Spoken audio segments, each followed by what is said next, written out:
दोस्तों, कैसे हैं आप। Welcome you once again in my YouTube channel. मैं आपका अपना आलोक इंडियन आज आपको एक बार फिर से ले चलता हूं प्लेट टेक्टोनिक थ्योरी, प्लेट विवर्तन के सिद्धांत में। प्लेट टेक्टोनिक थ्योरी का ये है वीडियो नंबर 2। इसके फर्स्ट वीडियो में आपने प्लेट को समझा, पृथ्वी के आंतरिक संरचना के आधार पर मैंने प्लेट की व्याख्या किया था। साथ ही साथ प्लेट से संबंधित सारी जानकारियां, प्लेट का विभाजन, सब कुछ आपको बताया गया है। तो प्लीज आप उस वीडियो को देख करके अपने नॉलेज को, अपने जानकारियों को लिंक कर लीजिए ताकि आगे की सारी चीज आपको समझ में आए। चलिए शुरू करते हैं। प्लेट टेक्टोनिक थ्योरी, प्लेट विवर्तन के सिद्धांत का प्रतिपादन को प्रोपाउंड किया किसने? हैरी हेस ने 1962 में। हैरी हेस ने 1962 में प्लेट टेक्टोनिक थ्योरी, प्लेट विवर्तन के सिद्धांत को प्रतिपादित किया और इसकी व्याख्या W.J. मॉर्गन ने 1968 में किया। साथ ही साथ मॉर्गन ने प्लेटों की काउंटिंग किया, नंबरिंग किया, मतलब कि उन्होंने छोटे प्लेट कितने हैं, बड़े प्लेट कितने हैं, इनका नंबरिंग किया। किसने? W.J. मॉर्गन ने, जैसा कि आपने पिछले वीडियो में भी देखा। अब जानते हैं या समझते हैं कि प्लेट टेक्टोनिक थ्योरी जो है वो किन किन साक्ष्यों पर आधारित है, किन किन एविडेंसेस पर आधारित है। तो ये आधारित है सी फ्लोर स्प्रेडिंग, सागर नितल प्रसरण एंड पैलियोमैग्नेटिज्म, पूरा चुंबकत्व पर। इन दोनों टर्मोलॉजीज को मैंने अपने पिछले वीडियोस में बहुत अच्छे से समझाया है। तो अगर आपके लिए टर्मोलॉजी नया हो तो आप उन वीडियो को देख लें ताकि ये जो जानकारियां हैं वो आपसे जुड़ जाए और आपको प्लेट विवर्तन के सिद्धांत, जो कि बहुत ही इंपॉर्टेंट सिद्धांत है, उसका कॉन्सेप्ट आपको पूरी तरह क्लियर हो सके। आइए देखते हैं किन किन चीजों को परिभाषित करता है हमारा प्लेट टेक्टोनिक थ्योरी, प्लेट विवर्तन के सिद्धांत। तो प्लेट टेक्टोनिक थ्योरी सर्वप्रथम कॉन्टिनेंटल ड्रिफ्ट, महाद्वीपीय विस्थापन को परिभाषित करता है। साथ ही साथ सी फ्लोर स्प्रेडिंग, सागर नितल प्रसरण और माउंटेन फॉर्मेशन, पर्वत निर्माण को परिभाषित करता है। इसके साथ साथ जितने भी टेक्टोनिकल एक्टिविटीज होते हैं, जितने भी विवर्तनिकी क्रियाएं होती हैं, जैसे कि वोल्केनो, ज्वालामुखी, अर्थक्वेक, भूकंप, ट्रेंच फॉर्मेशन, गर्त निर्माण, रिज फॉर्मेशन, कटक निर्माण, इन सभी टेक्टोनिकल एक्टिविटीज को, इन सभी विवर्तनिकी क्रियाओं को परिभाषित करता हमारा प्लेट टेक्टोनिक थ्योरी। और साथ ही साथ इनका डिस्ट्रीब्यूशन, इनका वितरण भी बताता है कि कहां कहां पर ये क्रियाएं होती हैं। तो प्लेट टेक्टोनिक थ्योरी बहुत ही इंपॉर्टेंट होने वाला है। प्लीज दोस्तों लास्ट तक देखिएगा, आपको सारी चीजें समझ में आएंगी। आइए सबसे पहले समझते हैं प्लेट टेक्टोनिक थ्योरी है क्या। तो प्लेट टेक्टोनिक थ्योरी मानता है कि जो प्लेट है वो कॉन्स्टेंटली एंड हॉरिजेंटली, मतलब कि लगातार क्षैतिज रूप से एस्ट्रोनोस्फीयर की ऊपर, एस्ट्रोनोस्फीयर का मतलब दुर्बलता मंडल के ऊपर, ये जो प्लेट है वो लगातार क्षैतिज रूप से क्या कर रहा है? गति कर रहा है। ठीक है। आपने अपने पिछले थ्योरीज में अल्फ्रेड वेगनर और एफ.बी. टेलर के थ्योरीज में आपने देखा कि उन्होंने क्या माना था कि जो महाद्वीप होता है उसका विस्थापन होता है, मतलब महाद्वीपों का विस्थापन होता है। ठीक है। लेकिन प्लेट टेक्टोनिक थ्योरी ये कहता है कि महाद्वीपों का विस्थापन नहीं होता है, बल्कि प्लेटों का विस्थापन होता है और महाद्वीप उन प्लेटों पर अवस्थित हैं, तो उनके कारण, मतलब प्लेटों की गति के कारण उन महाद्वीप और महासागरों का विस्थापन होता है। ठीक है। आइए समझते हैं मैं कहना क्या चाहता हूं।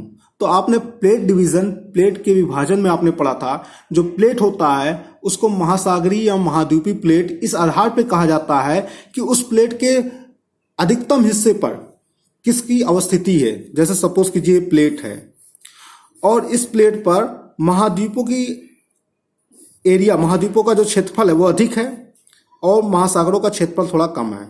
तो ऐसे में ये प्लेट कैसा होगा? महाद्वीपीय प्लेट होगा, कॉन्टिनेंटल प्लेट होगा। ठीक है। इट मीन्स दैट कि किसी प्लेट पर महाद्वीप भी अवस्थित है, महासागर भी अवस्थित है। और गति कौन कर रहा है? ये प्लेट गति कर रहा है।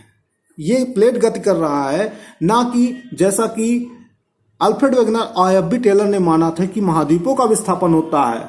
उसके विपरीत प्लेट टेक्टोनिक थ्योरी ये कहता है कि महाद्वीप और महासागरों का विस्थापन नहीं होता है, बल्कि विस्थापन प्लेट का होता है और महाद्वीप और महासागर इन प्लेटों पर अवस्थित हैं, इस कारण से उनका विस्थापन होता है। अल्फ्रेड वेगनर और एफ.बी. टेलर ने पेंजिया के निर्माण की बात की। हमारा प्लेट टेक्टोनिक थ्योरी भी कहता है पेंजिया का निर्माण हुआ। हमारा प्लेट टेक्टोनिक थ्योरी कहता है कि ड्यूरिंग कार्बोनिफेरस पीरियड, कार्बोनिफेरस कल्प के दौरान क्या होता है? The convergence of different continental mass that were part of the one और other plate result into the formation of Pangaea. It means that कि एक या एक से अधिक मतलब एक या दूसरे प्लेटों पर अवस्थित जो महाद्वीपीय खंड थे उनके पास पास आने के कारण से, ठीक है, पेंजिया का निर्माण हुआ। यब्बी टेलर और वेगनर महोदय ने कहा था कि जो पेंजिया का निर्माण हुआ वो महाद्वीपीय खंडों के आपस में पास पास आने के कारण से हुआ। लेकिन प्लेट टेक्टोनिक थ्योरी ये मानता है कि महाद्वीपों का तो विस्थापन होता ही नहीं है, तो पेंजिया का निर्माण कैसे हुआ।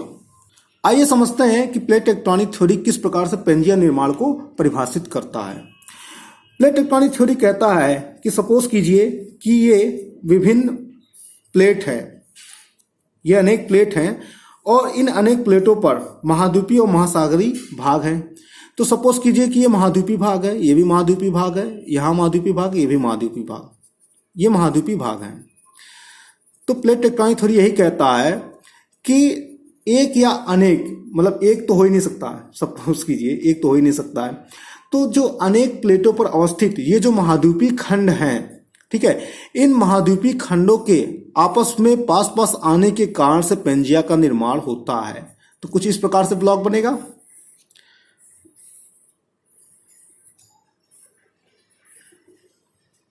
ओके, तो इन महाद्वीपीय खंडों के आपस में पास पास आने के कारण से पेंजिया का निर्माण और पैंथलासा का निर्माण हुआ। तो आप समझ पाए इस स्टेटमेंट को। जो प्लेट टेक्टोनिक थ्योरी है, प्लेट टेक्टोनिक सिद्धांत है, वो कहता है कि जो प्लेटें हैं वो क्षैतिज रूप से लगातार गति कर रहे हैं, मतलब कि कॉन्स्टेंटली हॉरिजॉन्टली मूव कर रहे हैं, और इन्हीं प्लेटों पर अवस्थित जो कॉन्टिनेंटल मास है, जो महाद्वीपीय खंड है, वे जब आपस में पास पास आए, किसके गति के कारण? प्लेटों के गति के कारण, तो ऐसे में पेंजिया का निर्माण हुआ। और पेंजिया का निर्माण एक बार ही नहीं, अनेकों बार हुआ। तो इनको further Pangaea first, Pangaea second नाम से जाना गया। आइए अब समझते हैं किन बलों के कारण से इस प्लेट का मूवमेंट होता है, इस प्लेट का गति होता है। तो सबसे पहले कन्वेंशन करंट, जिसको आपने पिछले वीडियो में शायद देखा होगा, और नहीं देखा तो प्लीज देख लीजिए कन्वेंशन करंट है क्या। तो कन्वेंशन करंट या हॉट स्पॉट, जिसको मतलब प्लेट टेक्टोनिक में हॉट स्पॉट के नाम से जाना जाता है, कि हॉट स्पॉट से निकलने वाले जो संवहनी तरंगे हैं उनके कारण से प्लेटों का गति होता है। और दूसरा है आयलर गति, जो पृथ्वी के रोटेशन के कारण होता है। आपने पढ़ा होगा यब्बी टेलर और वेगनर के महाद्वीपीय विस्थापन सिद्धांत में कि उन्होंने भी दो बलों का जिक्र किया था जो महाद्वीपों को विस्थापित कराते हैं, महाद्वीपों का विस्थापित कराते हैं, कॉन्टिनेंट्स को ड्रिफ्ट करते हैं। वो बल थे, एक तो था टाइडल फोर्स, ज्वारीय बल। ज्वारीय बल को तो जो स्कॉलर्स थे, जो ज्योग्राफर थे, उन्होंने उसका खंडन किया, उसको नेग्लेक्ट कर दिया, और उन्होंने बताया कि ज्वारीय बल में इतनी ताकत नहीं, इतना पावर नहीं है कि महाद्वीपों का विस्थापन करा पाए। तो यहाँ पर एक नए कॉन्सेप्ट का डेवलपमेंट होता है, कन्वेंशन करंट थ्योरी का, संवहनी तरंग सिद्धांत का। और ये माना जाता है जो पृथ्वी के अंदर से निकलने वाले जो संवहनी तरंग होते हैं वही हमारे महाद्वीपों का और महासागरों का, जो कि प्लेट पर अवस्थित है, तो इस प्रकार प्लेटों का गति कराते हैं और उन पर अवस्थित महाद्वीप और महासागर प्लेटों के गति के कारण से गति करते हैं। ठीक है। और दूसरा है आयलर बल, ठीक है, या आयलर मोशन, आयलर गति, जो पृथ्वी के रोटेशन के कारण होता है। वेगनर महोदय यब्बी टेलर ने भी पृथ्वी के गति के कारण से दूसरे बल को माना था। यहाँ भी दूसरा बल पृथ्वी के गति के कारण है, जिसको यहाँ पे आयलर गति या आयलर बल के नाम से जाना जाता है। अब सबसे इंपॉर्टेंट प्लेट टेक्टोनिक थ्योरी में क्या है कि इसके मैकेनिज्म को समझना है, इसके मैकेनिज्म, इसके यांत्रिकी को समझना है। ठीक है। तो प्लेट टेक्टोनिक थ्योरी में क्या है कि जितने भी टेक्टोनिकल एक्टिविटीज होते हैं, विवर्तनिकी क्रियाएं होती हैं, वो प्लेट मार्जिन या प्लेट बाउंड्री पर होती हैं, मतलब प्लेट किनारों के सहारे होती हैं। ठीक है। जैसे कि अगर ये प्लेट है तो इस प्लेट का जो किनारा है, इन्हीं प्लेट किनारों के सहारे ही सारे टेक्टोनिकल एक्टिविटीज होते हैं। प्लेट टेक्टोनिक थ्योरी ये मानता है कि प्लेट के बीच में किसी भी प्रकार की विवर्तनिकी क्रिया नहीं हो सकती है। जो भी विवर्तनिकी क्रियाएं होती हैं वो प्लेट किनारों के सहारे ही होती है। ठीक है। तो सबसे इंपॉर्टेंट बात अब ये है कि प्लेट किनारे क्या होते हैं या कितने प्रकार के प्लेट किनारे होते हैं, इनको समझना है। तो प्लेट किनारों का मतलब तो आप समझ ही गए होंगे कि प्लेट के किनारे, ठीक है, जो प्लेट के किनारे होते हैं उसी को प्लेट किनारा कहा जाता है। लेकिन ये प्लेट किनारों का नेचर, जो प्रकृति होता है, वो विभिन्न होता है। तो कितने प्रकार की इनकी प्रकृति होती है, इनके प्रकृति के अनुसार, इनके नेचर के अनुसार इनको 3 प्रकार में विभाजित किया जाता है। पहला है कन्वर्जेंट बाउंड्री, अभिसारी सीमा। दूसरा है डाइवर्जेंट बाउंड्री, अपसारी सीमा। तीसरा है ट्रांसफॉर्म बाउंड्री, रूपांतर सीमा। आइए एक एक करके हम इनको समझते हैं। जो कन्वर्जिंग बाउंड्री होता है, अभिसारी सीमा या किनारा होता है, वो देखिए क्या है। एक्चुअल में आपको तो ये पता होना चाहिए कि ये किनारा होता है, सबसे पहले किनारा होता है, और किनारों पर जो इनकी प्रवृत्ति होती है, जो इनकी प्रकृति होती है, जो इनका नेचर होता है, उसी के अनुसार इनको विभाजित किया गया है। ठीक है, तो सपोज कीजिए कि जब दो प्लेटें आपस में पास पास आएंगी, जब दो प्लेटें आपस में पास पास आएंगी, तो ऐसे में क्या होगा कि उनका कन्वर्जेंस होगा, उनका अभिसरण होगा। और जहां पे अभिसरण होता है तो जिस बाउंड्री के सहारे, जिस किनारों के सहारे दो प्लेटें आपस में पास पास आती हैं, उनको हम कन्वर्जिंग बाउंड्री कहते हैं। अब एक ही प्लेट में कन्वर्जिंग डाइवर्जिंग दोनों भी हो सकता है। सपोज कीजिए कि यहाँ पर जो दूसरा बाउंड्री है, यहाँ पर क्या हो रहा है कि प्लेट आपस में दूर दूर जा रही हैं, यहाँ पर प्लेट आपस में दूर दूर जा रही हैं। तो ऐसे में ये जो बाउंड्री होगा, ये जो किनारा होगा, उसको आप डाइवर्जिंग बाउंड्री कहेंगे या अपसारी किनारा कहेंगे। ठीक है, अपसारी किनारा कहेंगे। ओके, इट मीन्स दैट ये डिपेंड करता है किस पर, प्लेटों के किनारों पर। तो जिन प्लेटों के किनारे, जिन प्लेट किनारों के सहारे दो प्लेटें आपस में पास पास आएंगी, उसको आप क्या कहेंगे, अभिसारी सीमा या अभिसारी किनारा कहेंगे। ठीक है, या कन्वर्जिंग बाउंड्री बोलेंगे। अब जब दो प्लेटें आपस में पास पास आएंगी तो ऐसे में क्या होगा, जो भारी प्लेट होगा वो नीचे सबडक्ट हो जाएगा और जो हल्का प्लेट होगा वो ऊपर आ जाएगा। कुछ इस प्रकार से ये नीचे चला जाएगा। ठीक है, ये नीचे जा रहा है। ओके, तो ऐसे में क्या हो रहा है, ये जो प्लेट है जो नीचे जा रहा है, उसका डिस्ट्रक्शन हो रहा है, उसका क्या हो रहा है, उसका विनाश हो रहा है। तो ऐसे में इन्हें डिस्ट्रक्टिव बाउंड्री भी कहते हैं, विनाशात्मक किनारा भी बोलते हैं। ठीक है, अभी इनका हम ब्रॉड स्टडी आगे करेंगे, बट पहले अभी समझते हैं कि तीनों बाउंड्री कैसे होते हैं। तो डाइवर्जिंग बाउंड्री क्या होता है, डाइवर्जिंग मतलब अपसारी किनारा क्या होता है। तो जहां पर दो प्लेट किनारों के सहारे, ठीक है, जिन प्लेट किनारों के सहारे दो प्लेटें आपस में दूर दूर जाती हैं, तो उन प्लेट किनारों को क्या कहते हैं, अपसारी किनारा कहते हैं। ठीक है, तो देखिए ये प्लेट बाउंड्री है, प्लेट किनारा है, और इस प्लेट किनारों के सहारे क्या हो रहा है, दो प्लेट आपस में दूर दूर जा रही हैं। तो ऐसे में इनको डाइवर्जिंग बाउंड्री या अपसारी किनारा बोलते हैं। ठीक है, अब सपोज कीजिए ये इधर दूर जा रहा है, और हो सकता है यहाँ पे कोई प्लेट हो जहां पे ये आपस में एक दूसरे के पास पास आ रहे होंगे। ठीक है, तो ऐसे में ये जो किनारा होगा वो कैसा किनारा हो जाएगा, ये किनारा कन्वर्जिंग बाउंड्री होगा। ठीक है, मतलब अभिसारी किनारा होगा। तो इट मीन्स दैट जिस किनारों के सहारे दो प्लेटें आपस में पास पास आती हैं, उनको हम अभिसारी किनारा कहते हैं, कन्वर्जिंग बाउंड्री बोलते हैं। और जिन प्लेट किनारों के सहारे, जिन प्लेट बाउंड्रीज के सहारे दो प्लेट आपस में दूर दूर जाते हैं, उनको हम डाइवर्जिंग बाउंड्री या अपसारी किनारा कहते हैं। आइए तीसरा देखते हैं। तीसरा टाइप है ट्रांसफॉर्म बाउंड्री, रूपांतर किनारा। ठीक है, तो जब दो प्लेट आपस में एक दूसरे को क्या करती हैं, पैरेलल फ्रिक्शन करते हुए, रगड़ते हुए आपस में, ठीक है, मतलब कि ना तो इनका कोई मूवमेंट हो रहा है, इधर कोई मूवमेंट नहीं हो रहा है, बट इनका मूवमेंट एक दूसरे के सहारे ही हो रहा है, एक दूसरे के सहारे ही हो रहा है। तो ऐसे में इनको रूपांतरित बाउंड्री बोलते हैं, मतलब कि इस तरह से कोई मूवमेंट होता है, आप देख रहे होंगे इस तरह का मूवमेंट। ठीक है, तो इनको हम रूपांतर किनारा बोलते हैं, ट्रांसफॉर्म बाउंड्री बोलते हैं। ठीक है, यहां पर ना तो प्लेट का कोई बनना होता है, ना तो कोई प्लेट का विनाश होता है। तो ऐसे में इनको हम कंजर्वेटिव बाउंड्री बोलते हैं, संरक्षित किनारा बोलते हैं। ठीक है, बट यहां पर देखिए, यहां पर क्या था, डाइवर्जिंग बाउंड्री में जब दो प्लेटें आपस में दूर दूर जाएंगी तो क्या होगा, नीचे से लावा और मैग्मा ऊपर निकलेगा। अभी मैं इनका सारा प्रोसेस आगे डिटेल करता हूं वोल्केनिक इरप्शन में। ठीक है, कि किस प्रकार से प्लेटों के सहारे वोल्केनिक इरप्शन होता है, उसमें मैं डिफाइन करूंगा। बट अभी समझिए कि जब यहाँ लावा और मैग्मा ऊपर निकलेगा तो ऐसे में इनका सॉलिडिफिकेशन होगा, और सॉलिडिफिकेशन के बाद ये नए प्लेट का निर्माण करेंगी। तो ऐसे में इनको हम क्या बोलते हैं, कंस्ट्रक्टिव मार्जिन या बाउंड्री बोलते हैं। ठीक है, रचनात्मक किनारा। ओके, आइए अब हम इनका मैप स्टडी करते हैं। तो यहाँ पे आपको दिया गया है, ठीक है, सिंबल दिया है, जो इस तरह का बाउंड्री है, ये इस प्रकार से, ये क्या है, डाइवर्जेंट बाउंड्री है, मतलब अपसारी किनारा है। और जो इस प्रकार की बाउंड्री है, जैसे कि आप यहाँ पे देख रहे हैं, तो ये डाइवर्जेंट बाउंड्री है, अभिसारी किनारा। और जो इस प्रकार से केवल लाइनिंग है, ठीक है, जो केवल लाइनिंग वाला बाउंड्री है, जैसे कि यहाँ सैन एंड्रियास फॉल्ट के पास आप देखेंगे, तो ये होता है ट्रांसफॉर्म बाउंड्री, रूपांतरित किनारा। ओके, तो आप देख रहे हैं कि जो हमारा डाइवर्जेंट बाउंड्री है, ठीक है, अभिसारी किनारा है, वो कहाँ पाया जा रहा है? वो जनरली जो है वो ओशियंस में पाया जा रहा है। कहाँ पे? जनरली देखिए ओशियंस में पाया जा रहा है।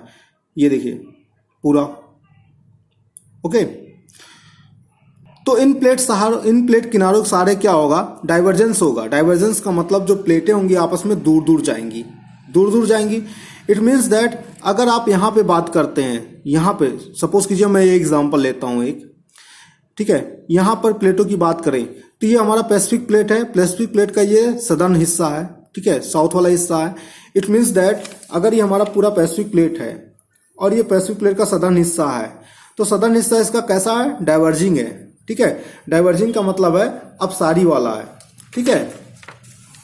अब कोई भी प्लेट अपने आप में अकेले थोड़ी नहीं अपसारी हो जाएगा, इसका मतलब कोई दूसरा प्लेट होगा जो उससे दूर जा रहा है। तो यहाँ पर देखिए अंटार्कटिका प्लेट है इसके साउथ में, तो इट मीन्स दैट ये अपने साउथ में अंटार्कटिका प्लेट से क्या हो रहा है? दूर जा रहा है, अपने साउथ में अंटार्कटिका प्लेट से दूर जा रहा है। इट मीन्स दैट ये हमारा पैसिफिक प्लेट है, तो ये हमारा अंटार्कटिका प्लेट है। सपोज कीजिए ये अंटार्कटिका प्लेट है, तो ऐसे में ये आपस में एक दूसरे से क्या हो रहे हैं? दूर जा रहे हैं, ठीक है। तो यहाँ पे कैसा बाउंड्री फॉर्म होगा? अब सारी बाउंड्री फॉर्म होगा या डाइवर्जेंट बाउंड्री फॉर्म होगा। ओके, बट अगर आप इसके इस तरफ बात कर लें, ठीक है, इसके मतलब ईस्ट में बात कर लें, पैसिफिक प्लेट के ईस्ट में बात कर लें, तो पैसिफिक प्लेट के ईस्ट में आप देख रहे होंगे कि यहाँ पर क्या हो रहा है? यहाँ पे जो अमेरिकन प्लेट है और पैसिफिक प्लेट है वो दोनों आपस में एक दूसरे के क्या आ रहे हैं? करीब आ रहे हैं, क्योंकि यहाँ पे कैसी बाउंड्री है? यहाँ पे कन्वर्जेंट बाउंड्री है, अभिसारी किनारा है, ठीक है। तो ऐसे में ये दोनों प्लेट आपस में क्या हो रहे हैं? पास पास आ रहे हैं। तो पास पास आने के कारण क्या हो रहा है? जो हमारा पैसिफिक प्लेट है वो भारी है, तो ऐसे में पैसिफिक प्लेट क्या हो रहा है? इसके अंदर सबडक्ट होता जा रहा है, इस प्रकार से सबडक्ट होता जा रहा है, ठीक है। तो इट मीन्स दैट कि एक ही प्लेट में आप देख रहे हैं कि एक तरफ उसका क्या है? कन्वर्जिंग बाउंड्री है, ठीक है, और दूसरी तरफ यहाँ पे डाइवर्जिंग बाउंड्री है। मतलब एक तरफ अभिसारी किनारा है तो दूसरी तरफ अपसारी किनारा है, ठीक है। तो अपने दिमाग में पहले ये मैप को बैठा लीजिए कि कहाँ पे अपसारी किनारा है, कहाँ पे अभिसारी किनारा है, ताकि आप ये समझ पाएं कि अपसारी प्लेट किनारों के सहारे कौन कौन से टेक्टोनिकल एक्टिविटीज होते हैं, विवर्तनिकी क्रियाएं होती हैं। अभिसारी प्लेट किनारों के सहारे कौन कौन से टेक्टोनिकल एक्टिविटीज, विवर्तनिकी क्रियाएं होती हैं, और ट्रांसफॉर्म बाउंड्री, रूपांतरित सीमाओं के सहारे कौन कौन से टेक्टोनिकल एक्टिविटीज होते हैं। तभी आप समझ पाएंगे कि कहाँ पे इनका डिस्ट्रीब्यूशन है, मतलब कि टेक्टोनिकल एक्टिविटीज जो हो रहे हैं, विवर्तनिकी क्रियाएं जो हो रही हैं, उनका डिस्ट्रीब्यूशन क्या, उनका वितरण क्या है। जब आप इस मैप को समझ पाएंगे और इस मैप को अपने दिमाग में सेट कर लेंगे, ठीक है। तो ये देखिए इंडियन प्लेट है, इंडियन प्लेट में यहाँ भी क्या हो रहा है? कन्वर्जिंग बाउंड्री है। आपको पता होगा कि हमारा इंडिया जो है, ठीक है, वो क्या हो रहा है? यूरेशिया के अंदर धंसता चला जा रहा है। इट मीन्स दैट हमारा जो इंडियन प्लेट है और यूरेशियन प्लेट है, उनके बीच में कैसा बाउंड्री है? तो उनके बीच में कन्वर्जिंग बाउंड्री है, और ऐसे में क्या हो रहा है कि हमारा इंडियन प्लेट जो हो रहा है यूरेशियन प्लेट के अंदर चला जा रहा है, ठीक है।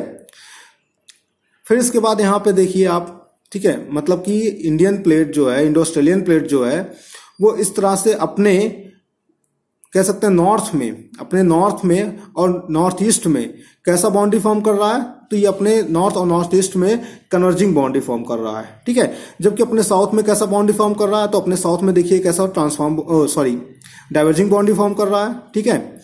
वहीं पर आप देखेंगे हमारा जो पैसिफिक ओशियन प्लेट है वो अपने ईस्ट में, अपने नॉर्थ में और अपने वेस्ट में कैसा बाउंड्री फॉर्म करता है? तो ऐसे में ये कन्वर्जिंग बाउंड्री फॉर्म करता है, ठीक है। तो मतलब कि जो पैसिफिक प्लेट है उसका मोस्ट ऑफ द पोर्शन क्या है? कन्वर्जिंग बाउंड्री है, ठीक है। कन्वर्जिंग मतलब अभिसारी किनारा है, इसीलिए पैसिफिक जो ओशियन है धीरे धीरे उसका जो एरिया है वो घटता जा रहा है, क्योंकि यहाँ पे कन्वर्जेंस ज्यादा हो रहा है, डाइवर्जेंस कम हो रहा है। जो डाइवर्जेंट हो रहा है उसके साउथ में हो रहा है, ठीक है, साउथ में हो रहा है, ये देखिए। इसी प्रकार से आप अमेरिकन प्लेट में देख सकते हैं कि अमेरिकन प्लेट क्या, जो हमारा वेस्टर्न हिस्सा है, पश्चिमी हिस्सा है, वो कैसा है? तो वो हमारा कन्वर्जेंट है, जबकि उसका जो ईस्टर्न हिस्सा है वो कैसा? डाइवर्जेंट है, जो कहाँ पे? अटलांटिक ओशियन के मिड में है, ठीक है। और इसके बाद फिर आप यूरेशियन प्लेट के बारे में देखेंगे तो यूरेशियन प्लेट का देखिए ये वाला हिस्सा जो है, ईस्ट वाला हिस्सा जो है, मतलब पूर्व वाला हिस्सा क्या है? वो है हमारा कन्वर्जिंग बाउंड्री। इसके बाद साउथ वाला हिस्सा भी कन्वर्जिंग बाउंड्री है, बट इसका जो यूरेशियन प्लेट का हमारा ये वाला हिस्सा, वेस्ट वाला हिस्सा, पश्चिमी हिस्सा है, वो कैसा डाइवर्जिंग बाउंड्री है जो कि मिड अटलांटिक रिज के सहारे है। ठीक है, वहीं पे हमारा अफ्रीकन प्लेट में देखिए तो अफ्रीकन प्लेट का मोस्ट ऑफ द पोर्शन क्या है, देखिए पूरा क्या है, ये हमारा एक प्रकार का डाइवर्जिंग बाउंड्री है। ठीक है, मतलब अपसारी किनारा है। और जो हमारा ट्रांसफॉर्म बाउंड्री होता है उसको मेनली हम कहाँ पाते हैं, जो सैन एंड्रियास फॉल्ट है उसके सहारे यहाँ पे।